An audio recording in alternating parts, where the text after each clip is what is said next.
Welcome back, everybody. I know I said I only bought 6 boxes, but I actually bought 2 more because I had so much fun opening those, and I saw somebody selling them for $75 a box, which is insanely cheap. So I decided to buy 2 more boxes, which I think right now there's a bit of a shortage of boxes. So this might be the last product I can obtain for a long, long time.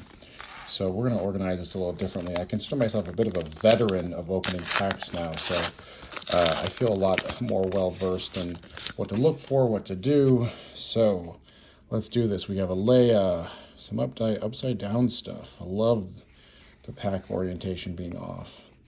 Volunteer soldier. Okay, we have a hyperspace card, or I'm sorry, hyperspace treatment. And our first card here is a legendary Cunning. I'm going to set the legendaries off to the side, and then we have a First Legion Trooper Cunning. Not a bad card, so I'm going to create a little side pile for legendary. So I have some updated info. So legendary, oh my goodness, we saw something back there that's interesting. So we have a Borderless, a Kesto. I'm not even going to flip these around because I am too lazy right now. All right, Vanguard Ace, binds all things. Rogue Operative is our foil, and it binds all things. So this is just a borderless foil. We're going to create a few different piles this time. So this is going to be our hyperspace, and we have a rare pile as well. So, and it binds all things is our rare. I actually started building some decks, and I realized that I wanted to open more packs because I was missing some stuff. I want to build the Boba Fett Disintegrator deck, and I did actually pull a cool hyperspace treatment.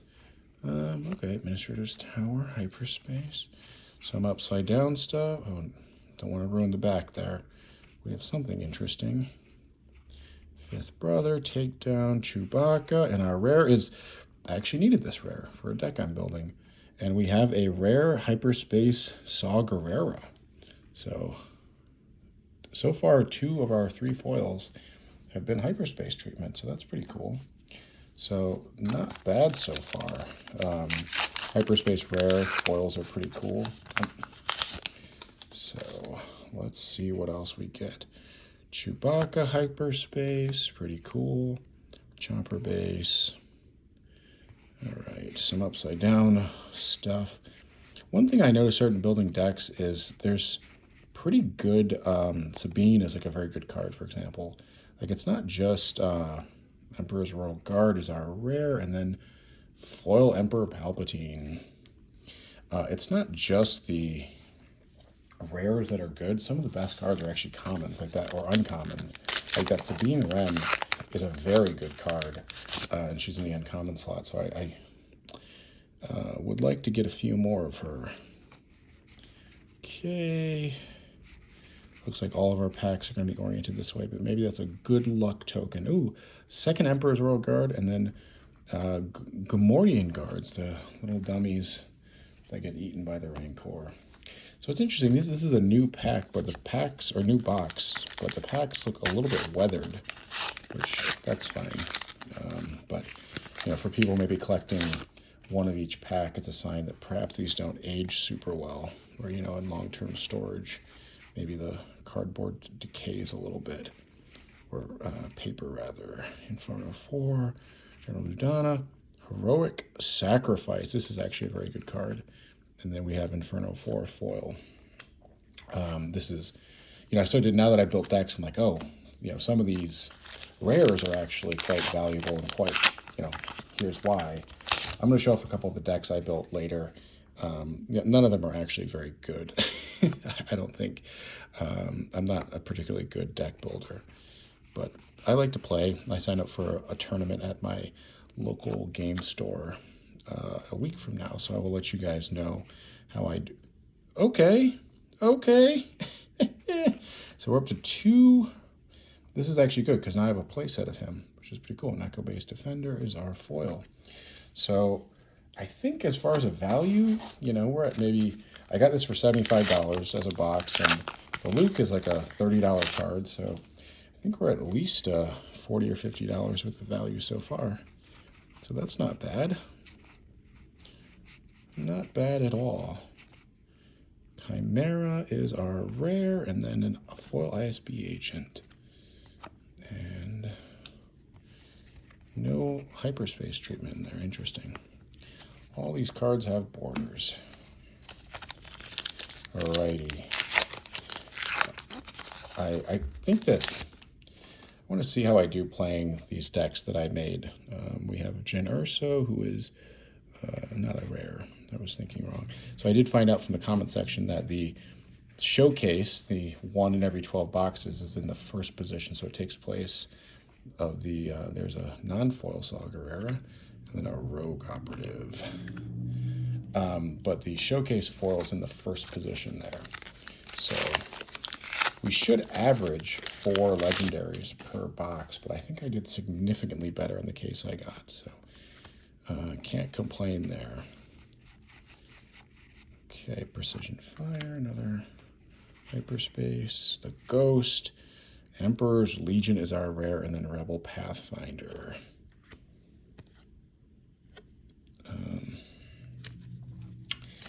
Yeah, I'd like to build at least 2 or 3 decks. I have one built that I think will benefit from some of the commons and uncommons that I open here. Jyn Erso. Okay. And our rare is General Kellis and then Alliance Dispatcher. That's a much more typical pack there, right? That was like a $1 worth of cards. So that's what packs statistically should be most of the time, is crappy stuff, right? That's how you make money off of boxes. I think the price of boxes have gone up significantly. I saw some people selling it for like over $120, and I don't know if they're selling, but certainly trying to sell it. So the scalping has begun on these. Gideon Hask and then Foil Syndicate Lackeys. Yeah, the scalping has begun, which is unfortunate. I'm hoping they fix distribution issues. This game should be accessible like all games. All right, we have a Grand Inquisitor, which is a nice rare leader. Dropper base. Okay, ooh, Homestead Militia. And our rare is, ooh, For a Cause I Believe In. This is an excellent rare. And then we have a foil Bib Fortuna, who is an uncommon foil. For a Cause I Believe In, great card. You know, if you're running all rebels, you can basically do like 4 damage to their base with that card. So, and it's only 3, so you have a bit of a cycle up. Nice borderless Leia. We like to see that. Some upside down stuff. This is a great card, the Wing Leader. Emperor's Royal Guard again, and then a restock foil. This game needs a restock. You know, there's this balance to walk where you don't want to, the balancing act rather, you don't want to print everything to oblivion so that no cards hold value, but I think that you need to have cards that are accessible to have a successful game. So I don't know, I'm not a market economist for this game, but I think you have to find some sort of balance. Fighters for Freedom, this is a great uncommon. Ooh, Bright Hope Borderless. And then Heroic Sacrifice again. And ooh, oh, okay. We have a foil Force Lightning. So our 3rd legendary and a nice Heroic Sacrifice. So that was a pretty good pack. If I get more than 6 legendaries in this box, I'm going to open the second one. Just because I have no self-control.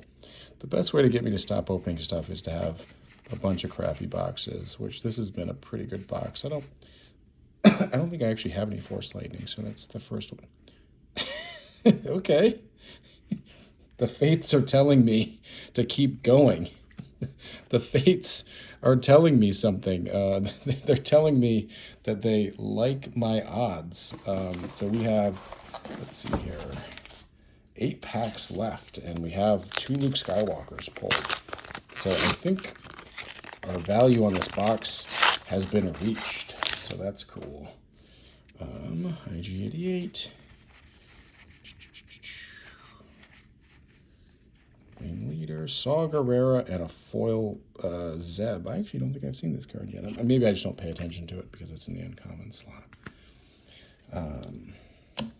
My goal with my decks is I'd love to have everything be either a foil or hyperspace treatment. That's not going to be totally feasible, but kind of nice to hope. All right, we have a nice borderless Leia. And what else? Force Throw and Security Tower is our rare, and then Vanquish is our foil. So, or Security Complex, rather. I don't think that's a particularly good base. Really, the only good rare base is the green one that allows you to basically ramp absurdly. All right, another Leia, and then Echo Base. What else are we going to pull here? Rebel Assault, Admiral Ozzel, Bodhi Rook, and then we have a borderless foil Academy Defense Walker. So Bodhi Rook is here. I don't think he's particularly good. Okay. Come on, legendaries. Sabine, she's a fairly good hero here. Gotta be more disciplined with not showing off the back card accidentally all the time. Obi-Wan Kenobi, and then Vigilant Honor Guards. All right, I'm gonna do some ranking the art on the next ones here to see what we think. It's fun to be surprised by the packs and to have no idea what you're about to see, but it's also kind of fun to know what should be where. Kanan, Bib, Colonel Yularen, Bail, and then a borderless hyperspace crafty smuggler, Bail. What an unfortunate name, Bail Organa. All right. I don't know, maybe people think the name Bail is actually cool. It just reminds me of like making bail or something. Okay. Admiral, Seventh Sister, and our rare is Restored Arc 170. 2 packs remain. So we've gotten our 4 legendary. A few of them came, I guess one was in the foil slot, so we'll see if we get anything else here. Chopper Base, Cantina Braggart, Distant Patroller, Bosk, Count Dooku, and then our foil is I Had No Choice foil. I started organizing all of this the other day, and that's what kind of got me into making some decks. So I can't believe that we're already almost done. This is our final pack, guys. I'm going to try to do this one really well. I wonder if it seems like the orientation thing happens quite often. Fighters for Freedom, this is just a really solid card. Redemption is our rare. And then we have a borderless Karabast. Redemption. And that is all she wrote. So quickly reviewing here, we have 4 legendaries, including 2 Lukes. So the Lukes go for about 30 apiece, which I'm not really selling anything, but just for value. And then, hyperspace foils, I don't really know how much these are worth, but very cool pulls. So we have 4 legendary, 5 hyperspace foils, so a couple rare foils. I don't think we got any rare borderless, but pretty cool. Good box, definitely worth more than $75 value-wise. So pleased with this. Thanks for hanging out, guys. Please like, subscribe, all that good stuff, and we'll catch you later.